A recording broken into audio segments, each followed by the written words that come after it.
માંગરોળના પીપોદરા જીઆઈડીસીની ઘટના। વિશ્વકર્મા ઇન્ડસ્ટ્રીયલ એસ્ટેટમાં કારખાનાના કામદારોએ કામદારને મારતા થઈ બબાલ। કામદાર ઈજાગ્રસ્ત થતાં સિવિલ હોસ્પિટલમાં દાખલ કરવામાં આવ્યો હતો। કામદારોના ટોળા રસ્તા પર ઉતરી આવ્યા।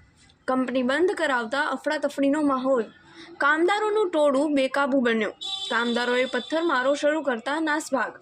પોલીસે ટીયર ગેસના સેલ છોડ્યા। જિલ્લાની પોલીસ ઘટના સ્થળે પહોંચી। પોલીસે કામદારોની કરી અટકાયત।